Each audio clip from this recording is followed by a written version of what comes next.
പിതാവിൻ്റെയും പുത്രൻ്റെയും പരിശുദ്ധാത്മാവിൻ്റെയും നാമത്തിൽ ആമേൻ. എൻ്റെ പ്രിയപ്പെട്ടവർ, ഇന്ന് നവംബർ 26 ബുധനാഴ്ച. അമ്മേ പരിശുദ്ധ അമ്മേ, അമ്മേ പരിശുദ്ധ ദൈവമാതാവേ, കൃപാസനത്തിലൂടെ ഞങ്ങൾക്കും ഞങ്ങളുടെ ദേശത്തിനും അമ്മ മധ്യസ്ഥം തേടി തന്ന എല്ലാ അനുഗ്രഹങ്ങൾക്കും കൃപകൾക്കും ഞങ്ങളിപ്പോൾ ഹൃദയം നിറഞ്ഞ നന്ദി പറയുന്നു.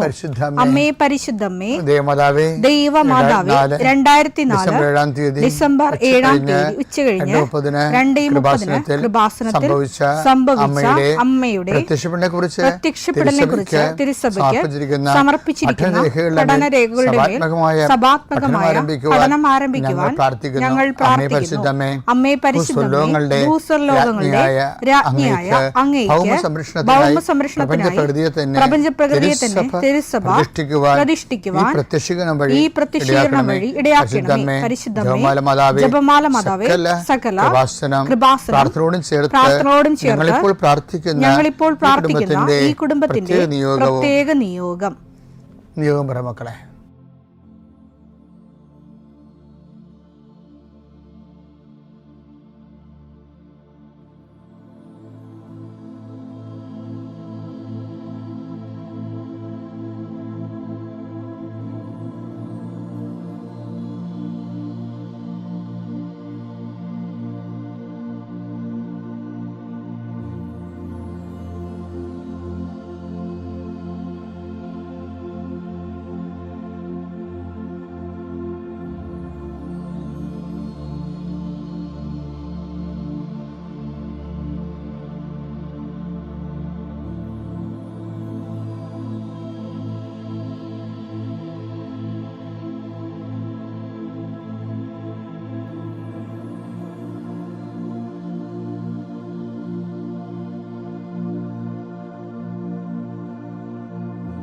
അമ്മയുടെ പ്രത്യക്ഷീകരണത്തിന്റെ ഈ അനുഗ്രഹവേളയിൽ ഞങ്ങൾക്ക് സാധിച്ചു തരുവാൻ കനിയണമേ. ആമേൻ. വിശ്വാസ പ്രമാണം. സർവശക്തനായ പിതാവും ആകാശത്തിന്റെയും ഭൂമിയുടെയും സൃഷ്ടാവുമായ ദൈവത്തിൽ ഞാൻ വിശ്വസിക്കുന്നു. അവിടുത്തെ ഏകപുത്രനും ഞങ്ങളുടെ കർത്താവുമായ ഈശോമിശിഹായിലും ഞാൻ വിശ്വസിക്കുന്നു. ഈ പുത്രൻ പരിശുദ്ധാത്മാവിനാൽ ഗർഭസ്ഥനായി കന്യകാമറിയത്തിൽ നിന്ന് പിറന്ന് പൊന്തിയോസ് പീലാത്തോസിന്റെ കാലത്ത് പീഡകൾ സഹിച്ച് കുരിശിൽ തറയ്ക്കപ്പെട്ട് മരിച്ച് അടക്കപ്പെട്ട് പാതാളങ്ങളിൽ ഇറങ്ങി മരിച്ചവരുടെ ഇടയിൽ നിന്ന് 3-ാം നാൾ ഉയർത്ത് സ്വർഗത്തിലേക്ക് എഴുന്നള്ളി സർവശക്തിയുള്ള പിതാവായ ദൈവത്തിന്റെ വലതുഭാഗത്തിരിക്കുന്നു. അവിടെ നിന്ന് ജീവിക്കുന്നവരെയും മരിച്ചവരെയും വിധിക്കുവാൻ വരുമെന്നും ഞാൻ വിശ്വസിക്കുന്നു. പരിശുദ്ധാത്മാവിലും ഞാൻ വിശ്വസിക്കുന്നു. വിശുദ്ധ കത്തോലിക്കാ സഭയിലും പുണ്യവാന്മാരുടെ ഐക്യത്തിലും പാപങ്ങളുടെ മോചനത്തിലും ശരീരത്തിന്റെ ഉയർപ്പിലും നിത്യമായ ജീവിതത്തിലും ഞാൻ വിശ്വസിക്കുന്നു. ആമേൻ. സുഖസ്ഥനായ ഞങ്ങളുടെ പിതാവേ, അങ്ങയുടെ നാമം പൂജിതമാകണമേ. അങ്ങയുടെ രാജ്യം വരണമേ. അങ്ങയുടെ തിരുമനസ് സ്വർഗത്തിലെ പോലെ ഭൂമിയിലും ആകണമേ. അന്നു വേണ്ടുന്ന ആഹാരം ഇന്ന് ഞങ്ങൾക്ക് തരണമേ. ഞങ്ങളോട് തെറ്റ് ചെയ്യുന്നവരോട് ഞങ്ങൾ ക്ഷമിക്കുന്നത് പോലെ ഞങ്ങളുടെ തെറ്റുകൾ ഞങ്ങളോടും ക്ഷമിക്കണമേ. ഞങ്ങളെ പ്രലോഭനത്തിൽ ഉൾപ്പെടുത്തരുതേ, തിന്മയിൽ ഞങ്ങൾ രക്ഷിക്കണമേ. ആമേൻ. നന്മ നിറഞ്ഞ മറിയമേ, സ്വസ്തി. കർത്താവ് അങ്ങയുടെ കൂടെ സ്ത്രീകളിൽ അങ്ങ് അനുഗ്രഹിക്കപ്പെട്ടവളാകുന്നു. അങ്ങയുടെ ഉദരത്തിൻ ഫലമായി ഈശോ അനുഗ്രഹിക്കപ്പെട്ടവനാകുന്നു. പരിശുദ്ധ മറിയമേ, തമ്പുരാന്റെ അമ്മേ, പാപികളായ ഞങ്ങൾക്ക് വേണ്ടി ഇപ്പോഴും ഞങ്ങളുടെ മരണസമയത്തും തമ്പുരാനോട് അപേക്ഷിക്കണമേ. ആമേൻ. കർത്താവേ, നിന്റെ ഉന്നതമായ നാമത്തിന് സ്വസ്ഥം ചെയ്യുന്നു. കർത്താവേ, നിന്റെ വിശുദ്ധ പൗരോഹിത്യത്തെ മഹത്വപ്പെടുത്തണമേ. കർത്താവേ, സഭയിലുള്ള സാന്നിധ്യം ദൃഢമാക്കണമേ. 39 വർഷം ഞാൻ അർപ്പിച്ച കൃപാന്റെ യുഗതിയായി കൃപാസ്ഥാന ജീവനോടെ പ്രത്യക്ഷപ്പെട്ട മാതാവിൻ്റെ മാധ്യസ്ഥയിൽ അത്താറയിൽ നടന്ന 10,000-കണക്കിന് ആരാധന ശക്തിയാൽ മക്കളില്ലാത്തവർ ഓർത്ത് പ്രാർത്ഥിക്കുന്ന ഈശോയെ, ആശുപത്രി കിടക്കുന്നവരെ ഓർത്ത് പ്രാർത്ഥിക്കുന്നു. ഓരോ ബിസിനസ് ചെയ്തിട്ട് തകർന്നു പോകുന്നവരെ കർത്താവ് ഇന്നെങ്കിലും 10 പൈസ കിട്ടുക ഈശോയെ, കച്ചവടം ചെയ്തിട്ട് നിവൃത്തിയില്ലാതിരിക്കുന്നവരുണ്ട്. കന്യൻ്റെ കയ്യിൽ പൈസ അകപ്പെട്ടു പോയവരുണ്ട്. അത് തിരക്കി പോകുന്നവരും ചോദിക്കാൻ പോകുന്നവരുണ്ട്. അപ്പം അവരെല്ലാം അവരുടെ ഉദ്യമങ്ങളെല്ലാം കർത്താവ് കൊച്ചു തോബിയാസിനെ നീ വിട്ടില്ലേ, കടങ്ങൾ തിരിച്ചു കിട്ടും മേടിക്കാൻ വേണ്ടി. അതുപോലെ അന്ന് റാഫേൽ മാലാഖനൊക്കെ നീ കൂടെ വിട്ടില്ലേ, ഞങ്ങൾക്ക് നഷ്ടപ്പെട്ടത് തിരിച്ചു വിട്ട മേടിക്കാൻ വേണ്ടി വിടുന്നവരുടെ കൂടെ പരിശുദ്ധമേ നീ കൂടെ വിടണമെന്ന് പ്രാർത്ഥിക്കുന്നു ഈശോ. കർത്താവ് ഞങ്ങളുടെ മക്കളെ ഓർത്ത് പ്രാർത്ഥിക്കുന്നു. അവിടെ ക്രിസ്മസ് പരീക്ഷയ്ക്ക് വേണ്ടി മക്കൾ ഒരുങ്ങാൻ പോവുകയാണ് ഈശോയെ. ആത്മാർത്ഥമായി പഠിക്കുന്ന മക്കളുണ്ട് ഈശോയെ, പഠിച്ചിട്ട് കയറാത്ത മക്കളുണ്ട്, പഠിക്കാൻ പറ്റാത്തവരുണ്ട് ഈശോയെ. വീട്ടിലെ സ്ഥിതി കാരണം മനസ്സ് മരവിച്ചിരിക്കുന്ന കുഞ്ഞുങ്ങളുണ്ട്. അവരെല്ലാം ഞാൻ ആശീർവദിക്കുന്നു. എൻ്റെ കർത്താവിൻ്റെ ഉന്നതമായ നാമത്തിൽ, സഭയുടെ അധികാരത്തിൽ, കുരിശടയാളത്തിൽ, കൃപാസ്ഥാനത്താറെ ജീവനോടെ പ്രത്യക്ഷപ്പെട്ട മാതാവിൻ്റെ മധ്യസ്ഥ രോഗപീഠകളെ ഈശ്വരനാമത്തിൽ സൗഖ്യം പ്രാപിക്കട്ടെ. നമ്മളെ ഇങ്ങനെ ഒരു കർത്താവിൻ്റെ ഇൻറ്റിമസിയിലേക്ക് എങ്ങനെ ജീവിക്കാൻ പറ്റും എന്നതിനെക്കുറിച്ചാണ് ഈ ദിവസങ്ങളെല്ലാം ഡിസ്കസ് ചെയ്യണത്. അതിനകത്ത് ഇൻറ്റിമസിയിലേക്ക് വരാം. ഈശോയുടെ എൻ്റെ നിർമ്മലനാകാൻ എന്ത് ചെയ്യണമെന്നതിനെക്കുറിച്ചും കർത്താവ് സ്റ്റാറ്റസ് എന്താണ്, ആ സ്റ്റാറ്റസ്, ആ ഇൻറ്റിമസിയുടെ സ്റ്റാറ്റസ് നിലനിർത്താൻ വേണ്ടി ശ്രദ്ധിക്കേണ്ട കാര്യങ്ങളുണ്ട്. അതാണ് നമ്മൾ നോക്കുന്നത്. ഇപ്പം ഇന്ന് എനിക്ക് നിങ്ങളോട് പറയാനുള്ളത്, കർത്താവ് ഒരു വാക്ക് പറഞ്ഞില്ലേ, ഡബിൾ മൈൻഡഡ് ഉണ്ടാകരുത്. അത് ഇൻറ്റിമസി കീപ്പ് ചെയ്യാൻ പറ്റിയ ഏറ്റവും നല്ലൊരു സൂത്രമാണത്, ഡബിൾ മൈൻഡഡ്. ഈ ഡബിൾ മൈൻഡഡ് കാര്യം ഒരിക്കലും കർത്താവ് അത്ര ഉൾക്കൊള്ളത്തില്ല. എന്നാലും കർത്താവ് അതുകൊണ്ട് കർത്താവ് പറയും, നിങ്ങൾ കലപ്പേ കൈവച്ചാൽ എൻ്റെ ജോലിയും ശുശ്രൂഷയും. ജീവിതം എന്ന് പറഞ്ഞാൽ എന്താണ്? ഞങ്ങൾ അച്ഛന്മാരും സിസ്റ്റേഴ്സും ഉള്ള പോലെയുള്ളതല്ല, എല്ലാം കർത്താവിൻ്റെ ജോലിയാണ്. ജീവിതം വിശ്വാസിയെ സംബന്ധിച്ചിടത്തോളം എല്ലാം കല്യാണം കഴിച്ച് ജീവിച്ചാലും, തൊഴിലെടുത്ത് ജീവിച്ചാലും, ഏകസ്ഥരായാലും, വിധവയായാലും നമ്മളെല്ലാം ചെയ്യണത് എന്താണ്? കർത്താവിൻ്റെ വിശ്വാസത്തെ സംബന്ധിച്ചിടത്തോളം ഈ എൻ്റെ നിർമ്മലനുള്ള സ്റ്റാറ്റസ് വരുമ്പോൾ എല്ലാം കർത്താവിൻ്റെ ജോലിയാണ് നമ്മൾ ചെയ്യണത്.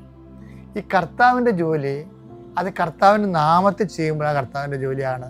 പക്ഷെ കർത്താവിൻ്റെ നാമത്തിൽ മാത്രം ചെയ്താൽ കർത്താവിൻ്റെ ജോലി ആകത്തില്ല. അതിനെന്ത് ചെയ്യണമെന്നറിയാവോ? ഡബിൾ മൈൻഡഡ് ആകരുത്. ബൈബിൾ പറയുന്ന ഏറ്റവും നല്ല തീമാണ് double mind. Don't be double minded. അങ്ങനെ കുറച്ച് കഴിയുമ്പോൾ പറയാം വീട്ടിൽ പോടാന്ന് പറയും. എന്താണ്? കലപ്പയിൽ കൈവച്ചിട്ട് പിന്തിരിഞ്ഞ് നോക്കരുത്. ലൂക്ക 9:62. യേശു പറഞ്ഞു കലപ്പയിൽ കൈവച്ചിട്ട് പിന്തിരിഞ്ഞു നോക്കുന്ന ഒരുവനും സ്വർഗരാജ്യത്തിന് യോഗ്യനല്ല. അവകാശമില്ലെന്നാ പറഞ്ഞത്. സ്വർഗരാജ്യം എന്ന് പറയുന്നത് എന്താണ്? യേശുക്രിസ്തുവിനാൽ നയിക്കപ്പെടുന്ന ജീവിത രീതിയാണ് സ്വർഗരാജ്യം എന്ന് പറയുന്നത്. യേശുവിൻ്റെ ഹിതത്താൽ, വചനത്താൽ നയിക്കപ്പെടുന്ന കൃപാപൂർണമായ ജീവിതമാണ്. അതിന് എന്ത് പറ്റും? ഡബിൾ മൈൻഡഡ് പറ്റത്തില്ലെന്ന്. നിർഭാഗ്യവശാൽ എല്ലാവർക്കും, വിവാഹിതർക്കും, ഏകസ്ഥർക്കും, സമർപ്പിതർക്കും, അഭിഷിക്തർക്കും മൊത്തം നമ്മൾ സൂക്ഷിച്ചില്ലെങ്കിൽ ഡബിൾ മൈൻഡ് കയറി വരും. എന്താ കാര്യത്തിൽ? കുറച്ച് കർത്താവിൻ്റെ കാര്യവും പിന്നെ ലോകത്തിൻ്റെ കാര്യവും കയറി ഡബിൾ മൈൻഡഡ് വരും. ഇപ്പം മറ്റുള്ള ഈ ക്രിസ്തുവിൻ്റെ സ്ഥാനം വീണ്ടെടുപ്പുകാരൻ്റെ സ്ഥാനമാണ്. ആ വീണ്ടെടുപ്പുകാരൻ്റെ സ്ഥാനം രക്ഷാസ്ഥാനമാണ്. രക്ഷാസ്ഥാനത്ത് നിന്ന് മാതാവിനെ എടുത്ത് ന്യൂട്രലൈസ് ചെയ്ത് കളയും. പക്ഷെ എന്ത് ചെയ്ത് മറ്റു മതങ്ങളിലും രക്ഷ ഉണ്ടെന്നുള്ള ധ്വനികളെ ചില ഔദ്യോഗിക അഭിഷേകത്തോടെ വായുന്നെങ്കിലും വരുന്നുണ്ട്. അപ്പോൾ ഇപ്പോൾ എന്താ സംഭവിച്ചിരിക്കുന്നത് നോക്കിയേ? അതിൻ്റെ സഹസഞ്ചാരിയായി അതിൻ്റെ കൂടെ നടന്ന മാതാവ് സഹരക്ഷക അല്ലെന്ന് പറയുമ്പോൾ ഒക്കെ മനസ്സിലാകും. പക്ഷേ എന്താ വിഷയം? ആ രക്ഷകൻ്റെ സ്ഥാനത്തേക്ക് വേറെ രക്ഷകന്മാരെ മനസ്സുകൊണ്ടോ അല്ലാതെ അംഗീകരിക്കുന്ന അവസ്ഥ വരുമ്പോൾ എന്താണ് ഭാവിയിൽ സഭയ്ക്ക് വരാൻ പോണത്? The church will be rejected. എന്ത് റിജക്റ്റഡ് ചെയ്യും? 2-3 തരത്തിൽ റിജക്ഷൻ സംഭവിക്കും. അതിലൊന്ന്, ക്രിസ്തു ലോകത്തിനെ വിശുദ്ധീകരിക്കാനും രക്ഷയ്ക്ക് വേണ്ടിയും സഭയെ ഉപയോഗിക്കാതെ ബദൽ സംവിധാനങ്ങൾ ഉണ്ടാക്കും. അതവരെ സംഭവം. ഇപ്പം പത്രോസ് സർക്കംസിഷൻ ചെയ്യാതെ യഹൂദന്മാരെ ക്രിസ്ത്യാനികളാക്കിയതെന്നും പറഞ്ഞുകൊണ്ട് ഒരു നിലപാടെടുത്തപ്പോൾ പത്രോസ് എടുത്തപ്പോൾ ക്രിസ്തു എന്ത് ചെയ്ത്? ബദൽ സംവിധാനമായിട്ടാണ് പൗലോസ് വരുന്നത്. അങ്ങേര് ഇതൊന്നും നോക്കത്തില്ല. ബാപ്റ്റിസം പോലും ചെയ്യാതെ ഞാൻ നിങ്ങളെ, എനിക്ക് ക്രിസ്തുവിനെ കൊടുക്കുക എന്നുള്ള, സുവിശേഷം കൈമാറുക എന്നുള്ള ആ വലിയ സത്യം വെളിപ്പെടുത്തി കൊടുക്കും. അപ്പോൾ എന്താ പ്രശ്നം വെച്ച് കഴിഞ്ഞാൽ നമ്മൾ രക്ഷാകര നടപടിയിൽ ഔദ്യോഗികമായി എന്തിനാണ് നമ്മൾ ഈ ഇപ്പം ചുവപ്പ് വസ്ത്രം, കർദ്ദാളന്മാർ ചുവപ്പ് വസ്ത്രം കെട്ടുന്നു, ഷാസ്ട്ര് ബിഷപ്പുമാർ റോസ് വസ്ത്രം കെട്ടുന്നു, എന്തായാലും കളറ് ചുവപ്പിൻ്റെ വെറൈറ്റിയാണ്. എന്താ ഉദ്ദേശം? എന്താണ്?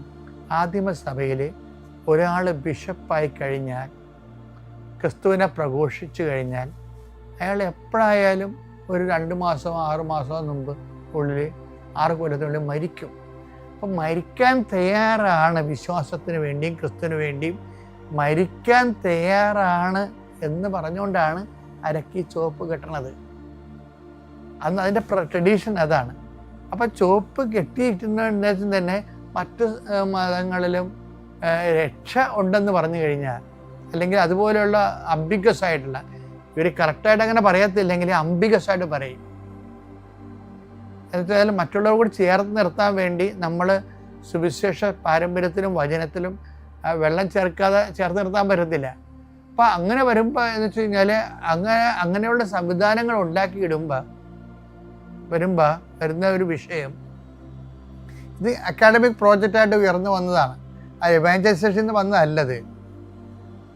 അപ്പോൾ ഇതുപോലെയുള്ള സംവിധാനങ്ങൾ ഉണ്ടാക്കിയിടുമ്പോൾ സഭയുടെ ഫെർവൻസ് എന്ന് പറയുന്ന കാര്യം ആത്മാക്കളെ വീണ്ടെടുക്കുക എന്നുള്ള ആശയങ്ങളെ കഴിഞ്ഞ കാലങ്ങൾ ചെയ്തത് തെറ്റാണെന്ന് സഭയ്ക്ക് പറയാതെ പറയേണ്ടി വരും. അപ്പോൾ ഇങ്ങനെ വല്ല വിഷയവൃത്തത്തിൽ ചിലപ്പോഴെങ്കിലും ഡയലോഗുകാരാണ് ഈ പ്രശ്നം ഉണ്ടാക്കുന്നത്. ഡയലോഗുകാർ ചെന്ന് പെടും. അപ്പോൾ ഡയലോഗ് ചെയ്യുന്ന ആൾക്കാർ എപ്പോഴും ശ്രദ്ധിക്കണം. യേശുക്രിസ്തു ക്രൂശിക്കപ്പെട്ട ഒറ്റ വിഷയമുണ്ട്. പലരും ക്രൂശിക്കപ്പെട്ടിട്ടില്ല ഇവിടെ ആരും. പാപത്തിന് പരിഹാരമായിട്ട് ക്രൂശിക്കപ്പെട്ടിരിക്കുന്നത് ഒരു സിംഗിൾ നെയിമാണ്. ഈ നെയിമെ തൊടുമ്പോൾ പണ്ടൊരാൾ തൊട്ടതാണ്, അതിനെ പറഞ്ഞത് തോട്ടിമുള്ളിലാണ് നീ തൊഴിച്ചതെന്നാണ് പറഞ്ഞിരിക്കുന്നത്. അപ്പം അത് അയാൾ പരിഹാരം ചെയ്തത് മാനസാന്തരപ്പെട്ടിട്ട് 10 ദിവസത്തിൻ്റെ ഒപ്പം നിന്നിട്ട് 10 ദിവസത്തിന് പകരം 14 സഭകളെ സൃഷ്ടിച്ചപ്പോഴാണ് അദ്ദേഹത്തിൻ്റെ പാപത്തിന് പരിഹാരമായി മാറിയത്, പൗലോസിൻ്റെ. അപ്പോൾ എപ്പോഴും ഈ വിഷയത്തിൽ പൊതുവെ ഒരു ജാഗ്രത പാലിക്കേണ്ടതാണ്. അല്ലെന്നുണ്ടെങ്കിൽ സുവിശേഷവൽക്കരണം എന്ന സംഭവം എടുത്തിട്ട് നമ്മളെ ഇങ്ങനെ കാറ്റുകൊള്ളാൻ വിട്ടിട്ട് കർത്താവ് ലോകത്തിൻ്റെ രക്ഷയ്ക്ക് വേണ്ടി വേറെ സംവിധാനം ഉണ്ടാക്കും. പാരൽ സംവിധാനം. ഈ അവാന്തര സഭാ സമൂഹങ്ങളുടെ വളർച്ച നോക്കുമ്പോൾ ഒക്കെ മനസ്സിലാവുന്നത്. അപ്പോൾ തൽക്കാലം ഞാൻ പറഞ്ഞ മനസ്സിലായിട്ടില്ലേ? ഓക്കെ അല്ലേ? ശരി.